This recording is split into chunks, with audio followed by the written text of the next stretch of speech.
Hello and greetings, lovely sun sign Cancerians and rising sign Cancerians. My name is Gordon and we're going to be looking, or I'm going to be looking at the astrology trends for you lovely Cancerians through the week commencing the 25th of May through to the 31st of May.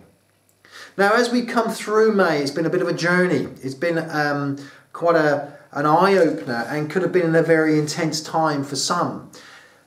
And you may have been in a position where you've been unsure. Do I go left? Do I go right? Which is the right path for me with regard to certainly emotions, as emotions may be running high with Venus, you know, really clear in your main first house. This week, the Sun concentrates its energy around this conjunction with Mars and Mercury. And when I say it concentrates its energies, it is really looking deep. And this should bring a week of clarity for you. Now do bear in mind with these energies, they will overlap slightly. So if you haven't experienced it or you experienced it last week, then fine. But this intensity will tend to spotlight, it will tend to focus your attentions. And it's almost like a road to Damascus where you say, ah yes, I understand, I know now where I need to go. And I want to say to you, stick with those decisions because they are quite important to you Cancerians. Now you run deep Cancer, you're a deep sign, you're an emotional sign. And you need to have that emotional clarity and balance for you to really function 100%.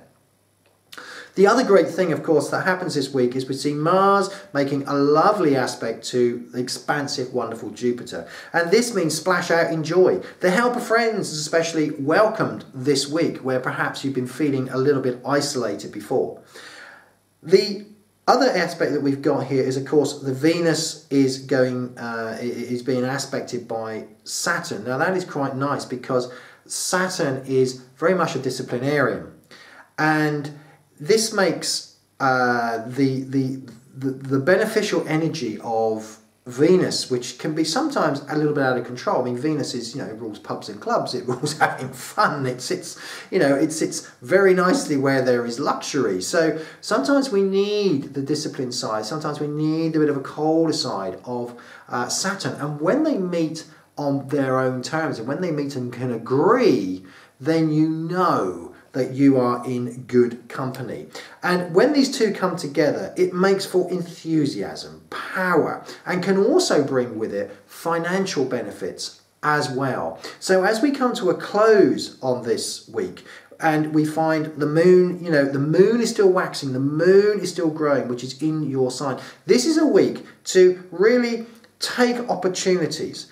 And it's focusing, you know, this moon really is focusing around your the sixth house, which is the house of work, and this means that, you know, routine, work benefits, they seem to slip into place. So you should have a very good week as far as work is concerned. But also, Cancerians, you should be looking to also benefit from the relationship decisions or the emotional decisions that have been culminating as we have come through May. This is a brilliant week for you, Cancer. Absolutely fabulous. This is the week when you want to be peaking. This is the week when you really want to be making the decisions that take you forward as we go through the lovely month of June. Thank you so much for listening to me, and I look forward to speaking to you again soon. If you've enjoyed the video, please press the subscribe button. Of course, you can also add your comments down below, or you can get in contact with me direct via the website or via the email. Either way, I love and look forward to your interactivity. Thank you so much, and I look forward to speaking to you again next week.